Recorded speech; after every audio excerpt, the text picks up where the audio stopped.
In the quiet town of Obudu, nestled in the green hills of southern Nigeria, lived a young man named Ekene. His name meant thanks, but life had not given him much to be thankful for. Ekene was born into a poor family. His father, once a carpenter, had fallen sick and could no longer walk. His mother sold roasted maize by the roadside to feed the family. Ekene was the first son, and every responsibility fell on his shoulders like a heavy rock. He had big dreams. From the age of 10, he used to say, "One day I will be rich, not just rich in money, but rich in kindness. I will help people the way no one helped us." At 18, after finishing secondary school, Ekene decided he could no longer sit and wait for life to favor him. He told his mother, "Mama, I will go to the city. I will find something to do. Even if it is hard, I must make it." With a small bag, a bottle of groundnut, and 3,000 naira saved from helping a neighbor weed her farm, Ekene boarded a rickety bus to Lagos. Lagos was a different world. The noise, the traffic, the fast life, it swallowed him. The city didn't care that he was poor or hungry. He slept under the bridge for the first week, guarding his bag like it was treasure. He searched for jobs every day, cleaner, houseboy, market helper. But everywhere he went, they said the same thing: "We will call you." The calls never came. But Ekene was patient. He was not lazy. Every morning, he woke early, brushed his teeth by the roadside tap, cleaned his shirt, and walked the streets with a smile on his face. He believed deep down that one day his story would change. One day, he met a man selling used phone parts in Computer Village. The man, called Babatunde, saw Ekene watching him from a distance. "You dey find work?" Babatunde asked. "Yes, sir. Anything at all," Ekene replied. "You sabi sweep, wash?" Ekene nodded quickly. "Yes, sir. Very well." "Come tomorrow by 6 a.m. No come late." That was the beginning. Ekene worked hard. He cleaned the stall, arranged the phone parts, helped customers carry their goods. Babatunde began to trust him. After 3 months, he started teaching Ekene about phone repairs. "This screw here," Babatunde said one morning, "if you no tighten am well, the phone go die." Ekene listened. He watched. He practiced. He failed, but he never gave up. One day, Babatunde told him, "You are ready to start your own repair stand. I get small table. I go give you, but you go pay back small small." Ekene was shocked. "Thank you, sir. I won't disappoint you." He opened his own table near the market gate. At first, customers passed him by. He looked too young, too new. But he didn't complain. He greeted them with a smile. He offered to fix their phone problems for free, just to show them what he could do. Weeks turned to months. People began to trust him. They started calling him Engineer Ekene. He saved every naira he earned. No clothes, no parties, just work, food, and sleep. Then came a rainy day that changed everything. A woman ran into his stall, holding her phone close to her chest. "My daughter's WAEC results are on this phone. It fell in water. Please help me." Ekene opened the phone, cleaned it carefully, dried the inside with heat, and replaced a few damaged chips. After 2 hours, the phone lit up. The woman cried tears of joy. "God will bless you. You don't know what you've done for me." 2 days later, that same woman returned with 5 people. "This boy is a genius," she told them. From that moment, Ekene's table never lacked work again. As word spread about Ekene's talent, his small table became the most visited repair spot in that part of the market. People came from far places just to meet the boy who could wake dead phones. He fixed everything: damaged screens, waterlogged phones, network issues, charging ports. But with success came new trials. One morning, 2 young men visited his stand with iPhones and offered him a job. They said, "Ekene, come and join us. We fix phones for big men in Lekki. You go to see big money." The offer sounded sweet. They even promised to give him a place to stay, but something in Ekene's heart said, "Be careful." He asked, "Who are your customers?" They smiled and replied, "No worry, just bring the phone parts, we will use and work." Ekene noticed their phones had strange marks. One had the name and number of a police officer on the screen. That night, he thought deeply. The next day, he refused the offer. He said, "I appreciate you, but I will continue my small hustle. I want my money clean." The men left angry. Days later, he heard they were arrested. They had been using stolen phones to scam people. It was a close call. Ekene continued his business with more caution. He never stopped learning. Whenever he closed work, he would visit a small cyber cafe and watch phone repair videos online. He bought old broken phones to practice with. One rainy evening, an elderly man approached his store, holding a shattered tablet. "Can you fix this?" the man asked. "I will try, sir," Ekene said with confidence. The repair was difficult. The screen was rare and the internal parts were unusual. Ekene didn't have the right tools. He worked on it at night using only a small torchlight. After 2 days, he returned the tablet, working like new. The old man was impressed. "Young man," he said, "I am Engineer Bala. I own a tech repair company. We train and employ young minds like you. I have watched you for weeks." Ekene was shocked. Engineer Bala continued, "Come to my office. I want to sponsor your training." It was as if a door that had been locked for years suddenly opened. Ekene joined the training program. He studied more about phone, tablet, and even laptop repairs. He learned about new technologies, customer service, business strategy, and even learned to use computer software for diagnostics. He still returned to his store each evening to serve his customers. After 6 months, Engineer Bala gave Ekene his first big contract to fix and service 100 phones from a secondary school that had just launched a tech center. The money he earned from that one job was more than all he had made in 2 years. Ekene cried that night. He looked up and whispered, "Thank you, God. Thank you for teaching me patience." He remembered the days of hunger, the nights he had nothing but garri to drink, the insults, the rejections, the temptation to steal or cheat, the moments when his mother called crying that his father was sick again and there was no money for drugs. But now, light was starting to shine. With his savings, he rented a small shop.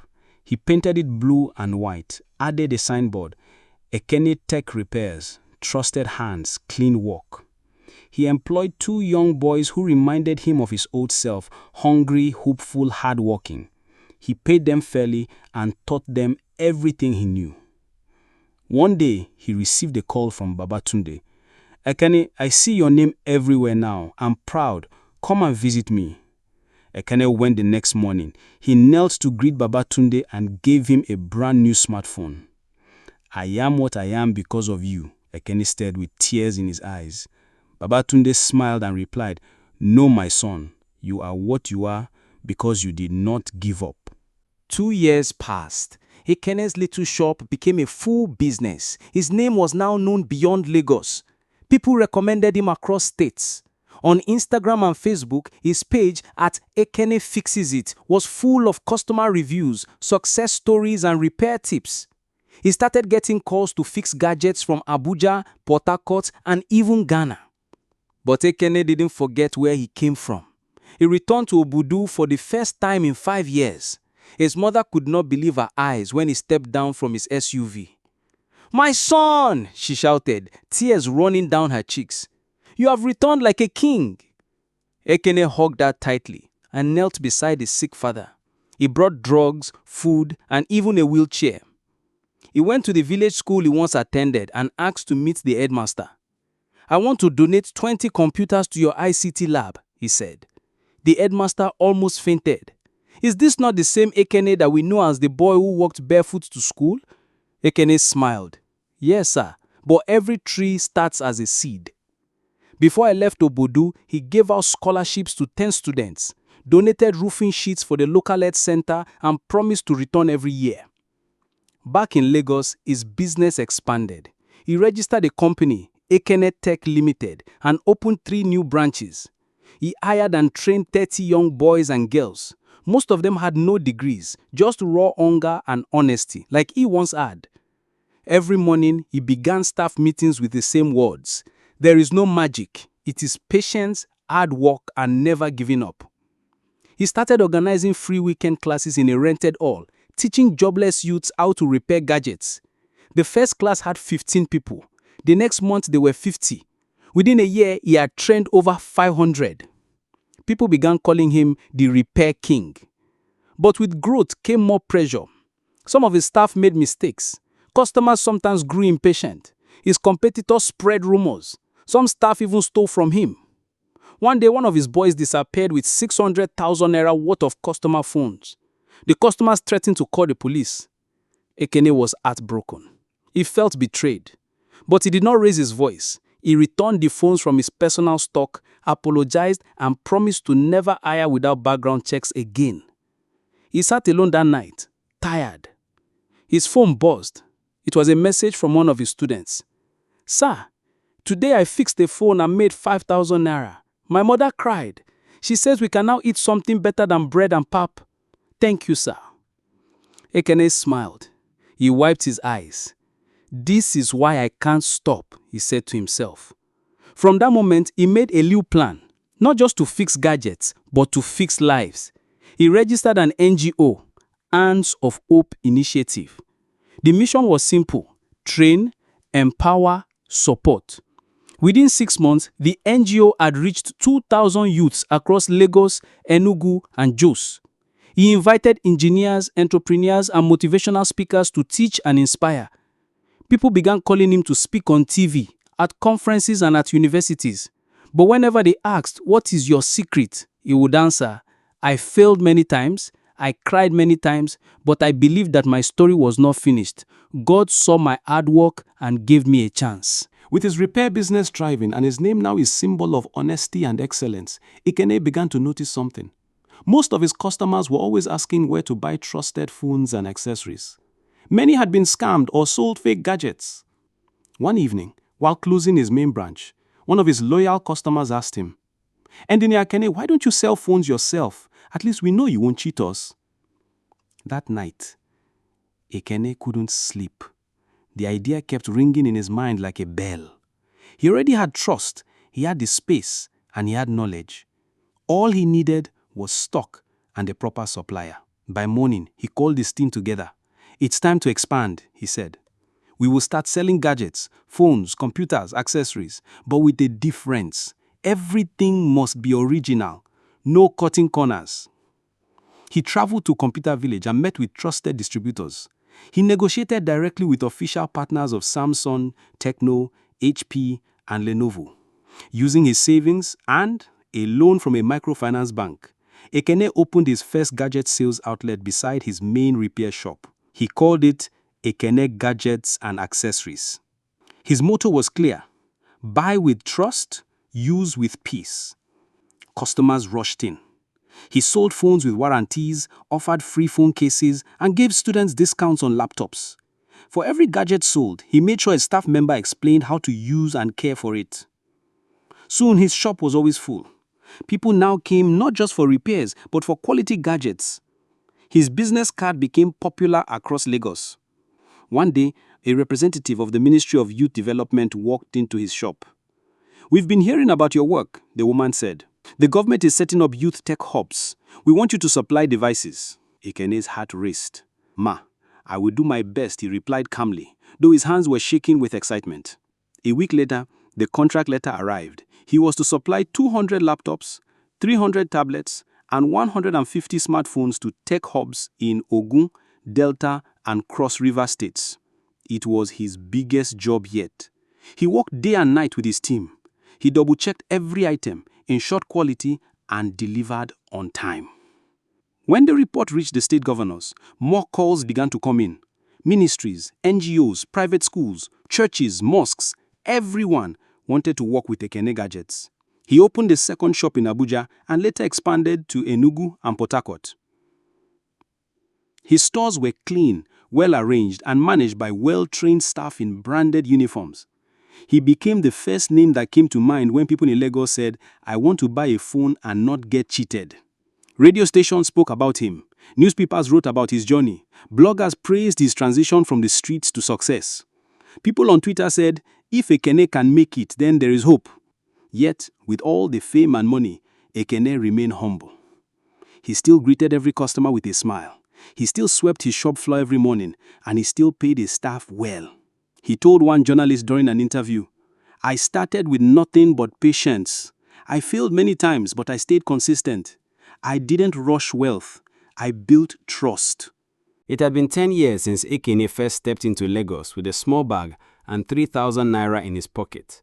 Now he stood at the opening of his fourth gadget store, surrounded by flashing cameras, applause, and music. A large banner above his head read, "From the streets to success, celebrating Ekene Tech." But Ekene's eyes were not on the cameras. They were on the children at the front row, young, barefoot boys who reminded him of himself. Later that evening, as he sat quietly in his office, a journalist asked him, "What drives you now, after all you have achieved?" Ekene leaned forward, smiling gently. "It's simple," he said. "I was once invisible. Now I want to be the mirror that shows others what is possible. I want to be the voice that tells the next child, don't give up." He began focusing more energy on his NGO, Hands of Hope initiative. Through the organization, he started building free learning centers for gadget repair and digital literacy. He partnered with tech companies to offer internships. He provided startup kits for graduates of his programs, toolboxes, phones for resale, and even kiosks. When asked why he invested so much in others, Ekene replied, "Because true wealth is not in the bank, it is in the lives you change." Each time he returned to Obudu, the entire community would gather like a festival. Children would dance, elders would pray for him, mothers would bless him. One December, he surprised the whole village by building a fully equipped ICT center in the local school and named it after his mother, the Mamankechi Digital Academy. He also set up a trust fund for widows and a drug support scheme for sick elderly people in the village. That same year, the governor of Cross River State awarded him a Medal of Honor for youth empowerment and community development. He was called to speak at national conferences and international forums, but despite all this, he remained grounded.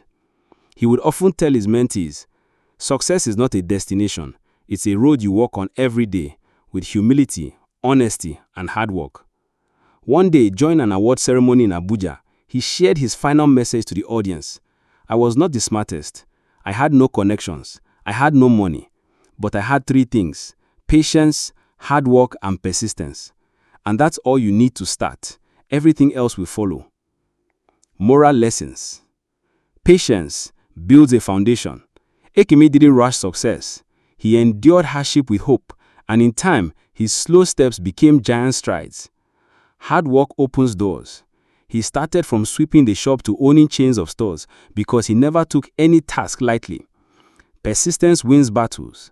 Even when he failed, got betrayed, or was tempted by shortcuts, he refused to stop moving forward. Generosity multiplies blessings. Ekene used his wealth not to show off, but to lift others, and in so doing, he became truly rich.